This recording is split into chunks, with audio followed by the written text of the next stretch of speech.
Hello and welcome back to Scale Me Down. This is a review of the Tony Ray 1-6 Tiger Moth Builders Kit. Please like and subscribe to support the channel.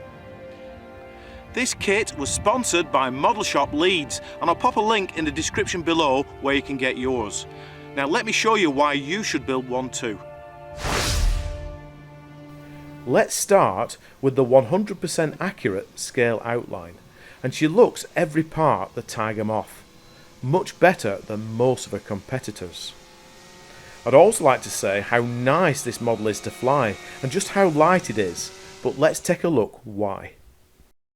This kit is precision laser cut from selected balsa, ply and polonia. The parts are all clearly labelled and they're cut free by cutting these tabs. These are wing ribs which are slid down the spars before wicking superphatic glue into the joints. Once covered, the spars don't show through, which is very scale-like. The precise cutting means that the bits fit so well that most of the build is pleasant. However, there were some niggles. The instructions are just a few photographs supplied as a PDF, and there needs to be many more to be clear. However, there's also a lookup table to help you find the parts and a growing internet forum resource. There's also a clear printed paper plan supplied. This kit is no quick build, but what you see here are all the finished major wooden assemblies such as the fuselage, the wings and the tails, etc. And these parts represent around 12 hours pleasant work spread over a week or so. So it doesn't take long before it starts to look like an aeroplane. And that's because the kit is well designed and the bits fit well. Because this model is a nice size, it features practical plug-in wings. This storage and transport stay is included in the kit, and field assembly takes 2 minutes with just 4 bolts per side.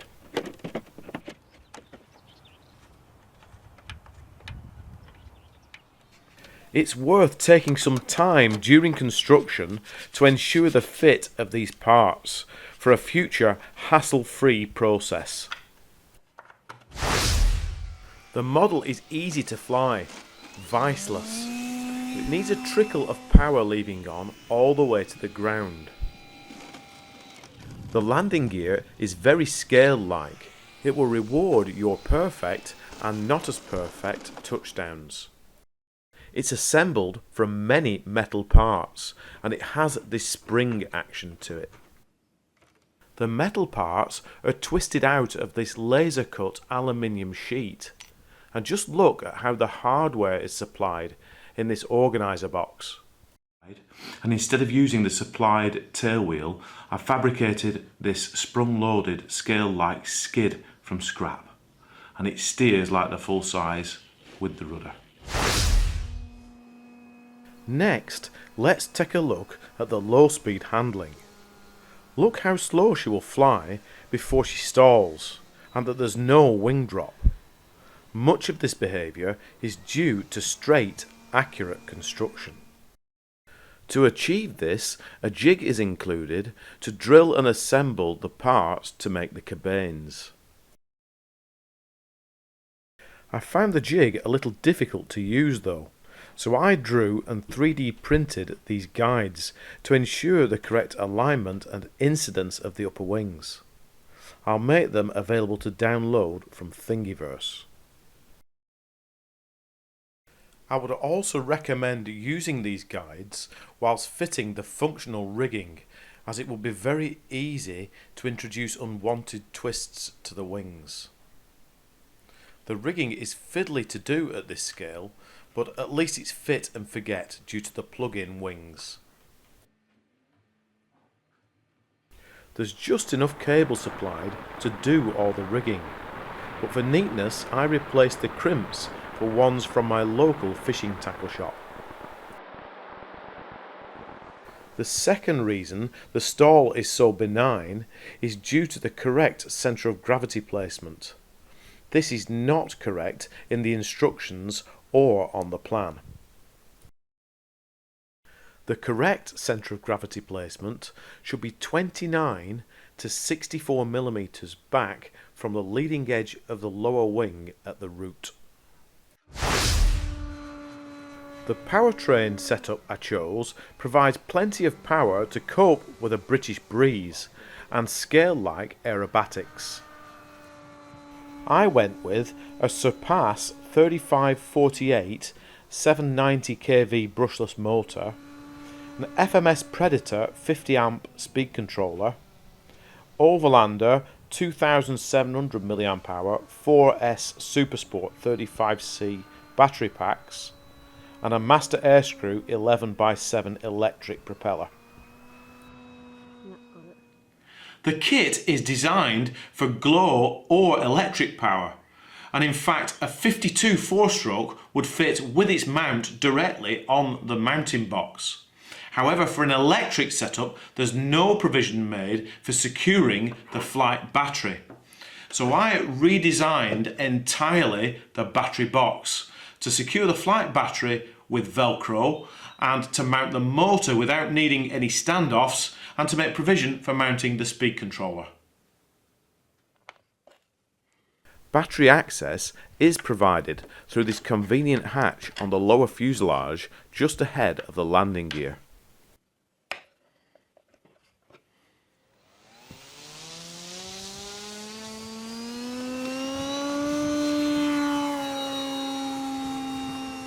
The model makes a great canvas with lots of scope for your own scale details and modifications. Speaking of canvas, I covered my Tiger in SIG coverall, which I applied with Mod Podge, and then after shrinking I treated it with shrinking dope. The finish is from rattle cans with markings applied with acrylic paints from the airbrush. There are many nice touches included in the kit. These doors, for instance, where the hinges and magnets are included to make metal opening ones. Because I wanted the receiver behind this one, I 3D printed moulds to make composite doors so the signal is not blocked.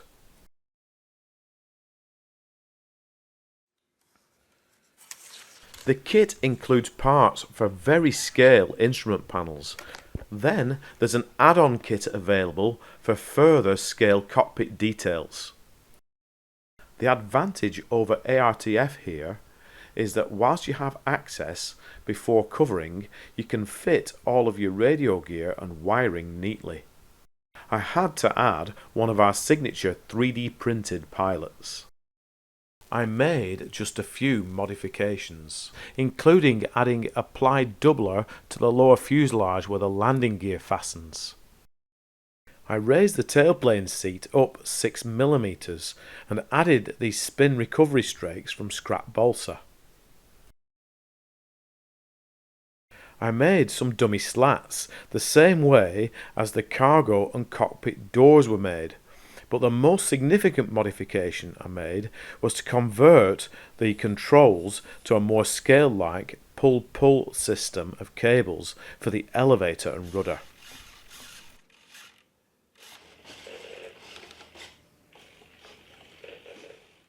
The kit provides us with a few really lovely 3D printed parts.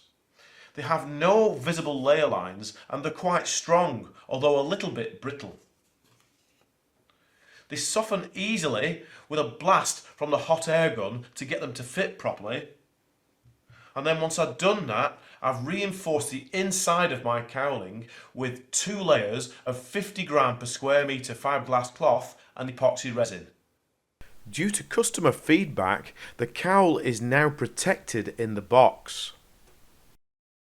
Once finished, I added some scale details to my cowl. You do get the impression that these details are there even as she wafts past. But it's these details that invite others to look more closely when you take it out of the car or after you land. With this setup, you can expect 8 minutes of mixed throttle flying. and this model can handle a bit more weather than the 1-12 Tiger Moth that were reviewed earlier on the channel. So the kit has built into a really lovely model that's really easy to fly for any intermediate radio flyer. It makes a great canvas for your own scale details too. I'd say though that it's designed for the intermediate to advanced builder due to the rather scant, thin photo instructions. And there really needs to be many more photographs here and perhaps even some written instructions. There is of course the builder's forum though. So in conclusion then, what a great kit and a lovely little aeroplane. But was it worth all the time and effort to build it from a kit? Well, I think so, but I'd love to hear what you think too. Please leave your comments in the description below. Thanks for watching, and we'll see you here again soon for another Scale Me Down video. Soft landings, everyone.